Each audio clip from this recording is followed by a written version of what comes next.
Today we have with us Mr. Ashit Mohan Prasad, former Director General of Police and Special Rapporteur to National Human Rights Commission.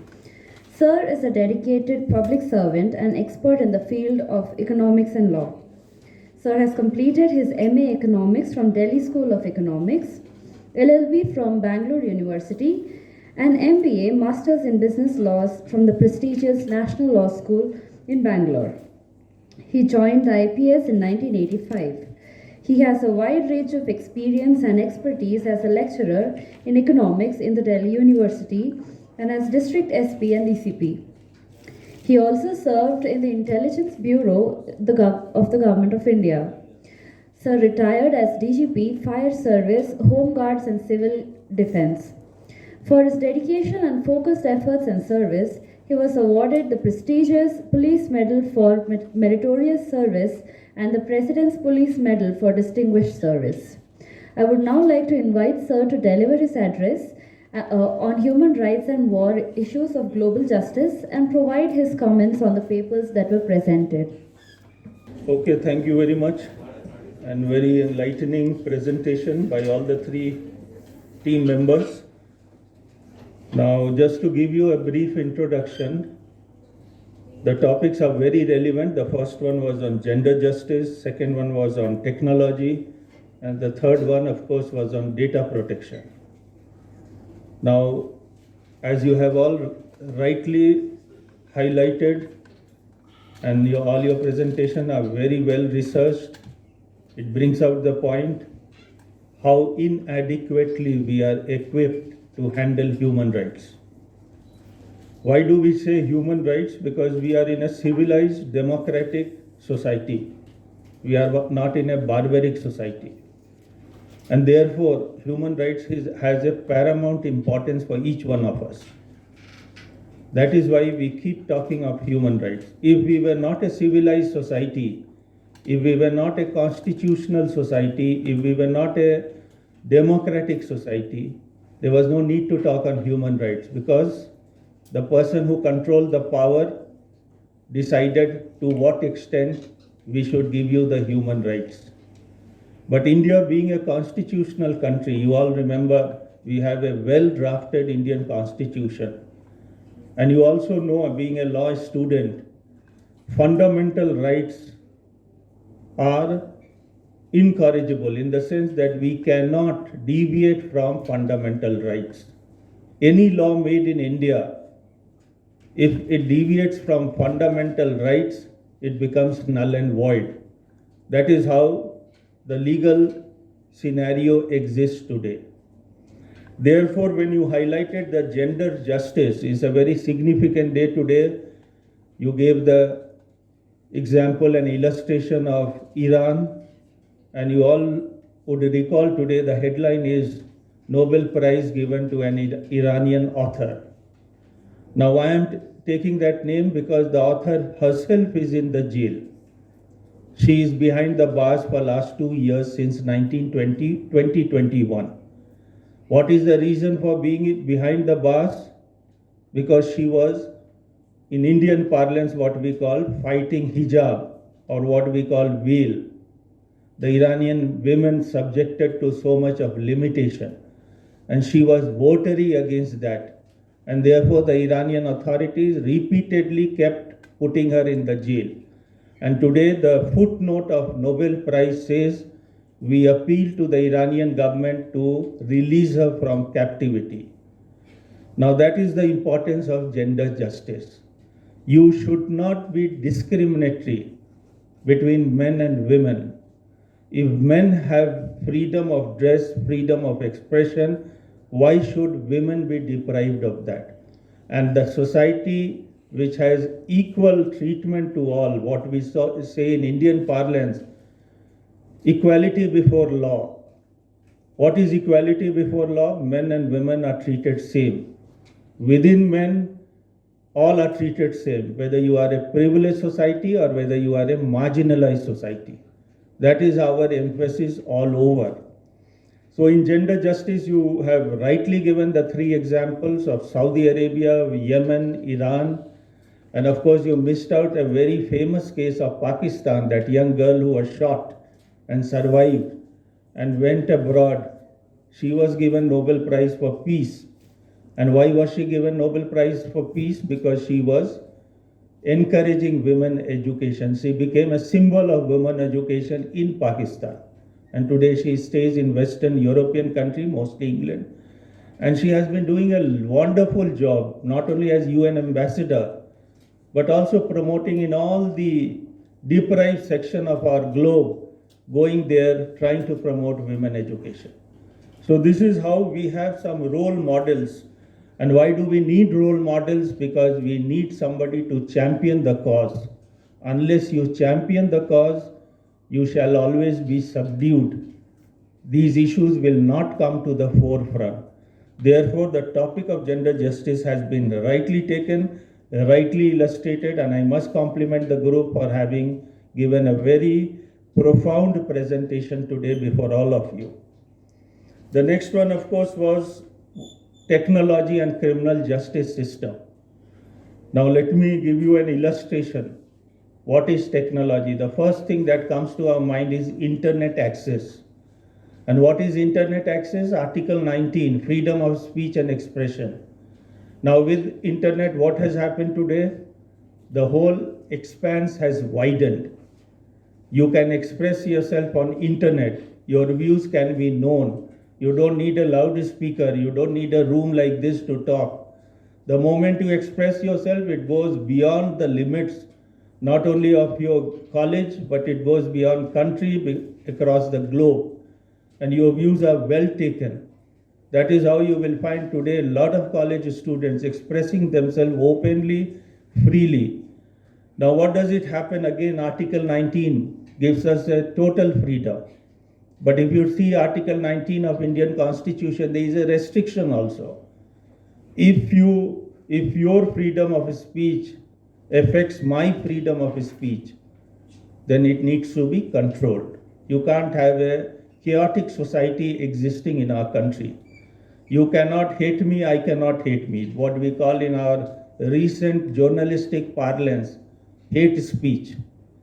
Now, hate speech does not mean you have a freedom to talk anything nonsense and I don't have a freedom to react to it. That is how Constitution has given restriction. If you promote enmity in the society, there has to be a restriction. And internet has allowed untold freedom of speech and expression. That is why you will find people who are from Northeast or people who are from Jammu Kashmir in our own country. We have suspension of internet whenever there is an issue of public security. What in another parlance is called virtual curfew or virtual dictatorship. Now in Manipur, people who are aware, who are following the current events, you will know in Manipur last 4 or 5 months, internet has been suspended. Now it is a great violation of your fundamental rights. Why? Because you see today internet is not just for entertainment, it's also for livelihood. Lot of people earn their livelihood from internet. Therefore, when you suspend an internet, you are causing damage to their livelihood.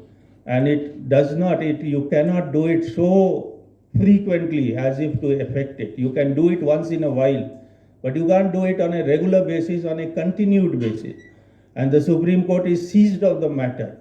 How to respond to this kind of internet abuse, what we call suspension. Now, wherever there is a disturbed area, whether it be Jammu Kashmir or whether it is Manipur or any northeastern or even parts of India, you will find whenever we face a law and order issue, the first shot today goes on the internet. Let us suspend the internet. And that is where the problem arises. Now, there are good things and bad things as your presentation highlighted the issues. One good thing is good news can be circulated. Bad thing is bad news can also be circulated. And during law and order crisis, we find internet becomes a potent weapon to mobilize people for the purpose of damaging. Similarly, for hate speech, same thing happens. Therefore, under those circumstances, some restriction is required and therefore we must. But then the question always will come in your mind, how much restriction to put, how long the restriction to put. There has to be a right balance between human rights and security. Now let me give you a little bit of anecdotal reference. You know 26/11, World Trade Tower, when it was demolished by some fundamentalist terrorist elements, the debate on privacy became very, very profound. It said if nations do not exist, then how can individuals exist? We faced a dilemma if we have to protect the nation first or individual first. And this dilemma is very, very difficult to resolve. If you don't have the survival of a country, your survival is also in jeopardy. And that is why we became more intrusive. We started entering your telephones. What was so earlier difficult became so common now. And therefore, everything, whatever you talked, you spoke, came under the surveillance. And that was the only logic given, was that national security has a paramount importance. And that is why with technology, with technological growth, you will find this becomes a challenge, how far and when to stop. And that is the debate which we have to resolve, and how to resolve is a great challenge for every new generation. Because you will always remember the technology changes with the generation. What I am talking, in my days, we did not have so much access to mobile telephony. We did not have access where 100 million people today carry a mobile phone in the pocket. We had a very limited access to telephone, what was called landline telephone. But today most of you, or when we say 90% of our Indian population has a mobile connectivity. So a small decision of suspension affects such a huge population. And that is why we have to be very careful, we have to balance it out, and we have to decide where to stop, how to stop. And the last point, of course, data protection. I am not very well equipped on this subject. It's a new subject, modern subject. The law has just been passed. You remember in the parliament, it has been, the other day the President of India has signed the law. It requires a huge debate. Data protection, you are very right. We do not have very well developed apparatus of data protection. Now, one of the debate you said was Aadhaar linked to PAN. Now you see today Aadhaar again covers 90% of our population. Now, being in the police department, we run our own system of surveillance. We do not depend on Aadhaar.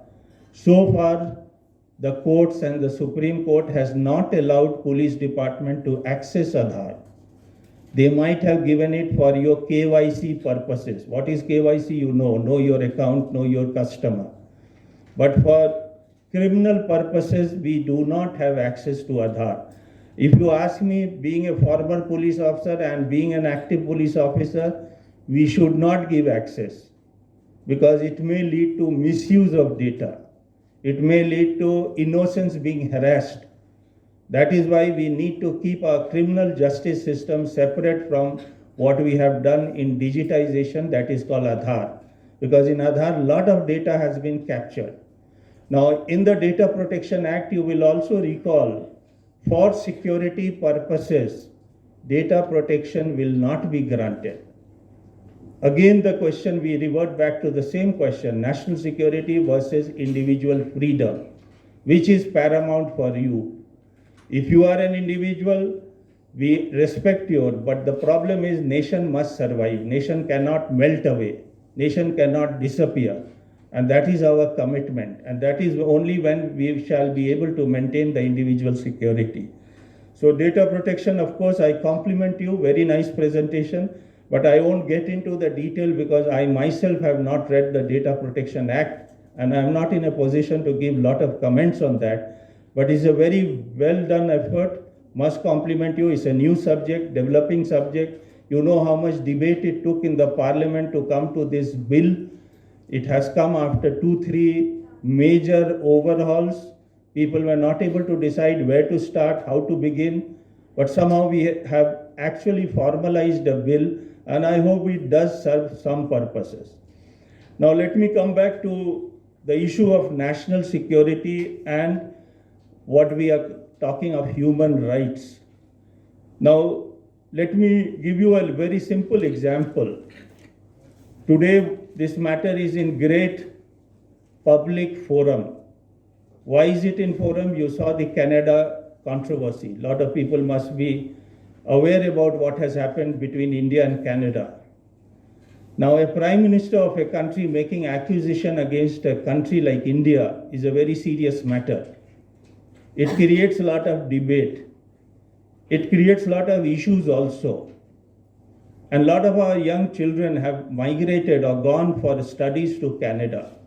So anything we do in Indo-Canadian relationship, it affects a lot of families. It's not just confined to few terrorists, few militants who are misusing Canadian soil to break India into parts. This is what is the issue.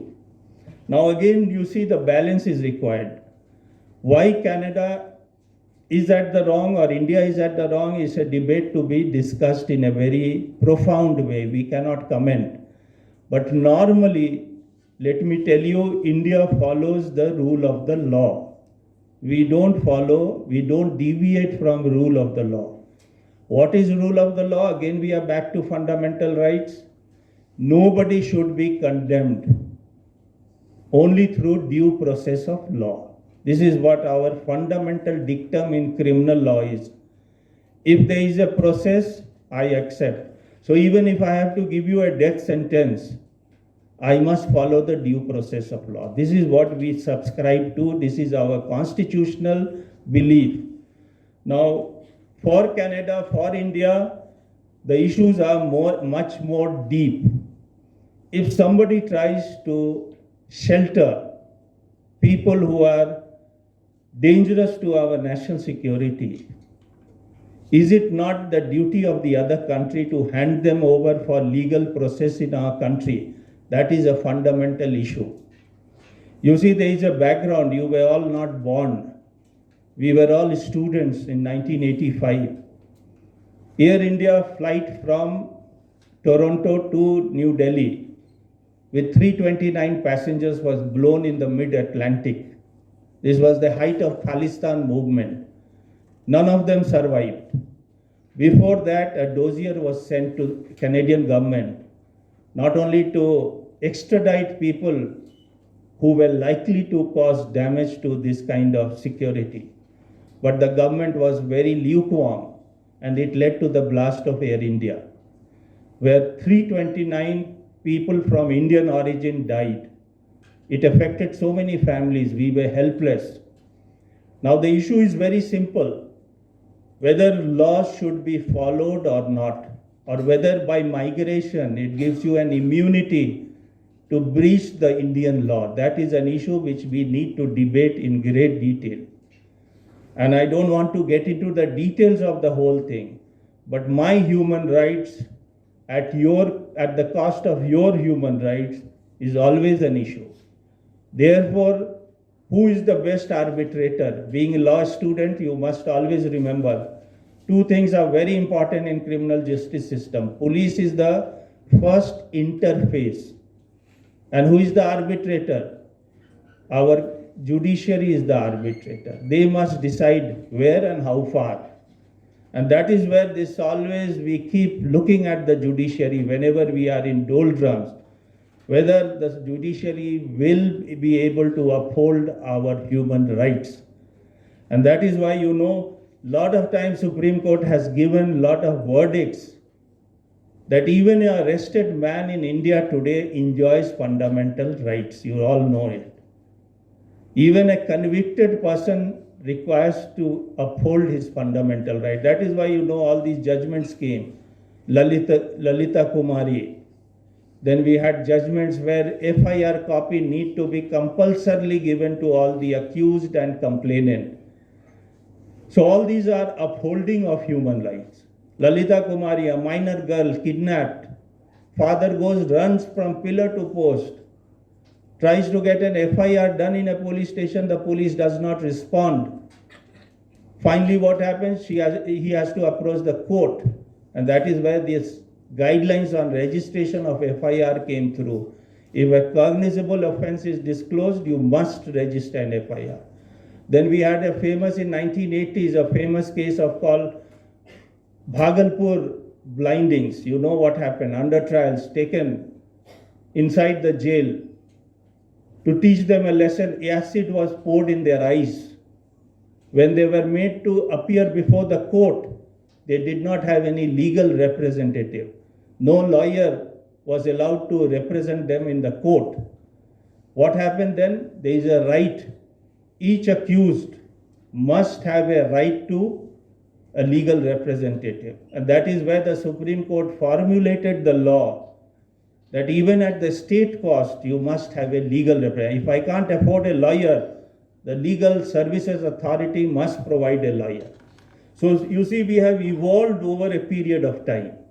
Our human rights fundamentals are very strong, and the courts have always intervened whenever there has been a violation or whenever there has been an infringement. And that is how we stand today, and therefore the human rights issue always must have a paramount importance in all the debates what we do. And any action we take, human rights must be given importance. Because unless you uphold the human rights, you will never have a civilized, democratic society. We shall get into chaotic society.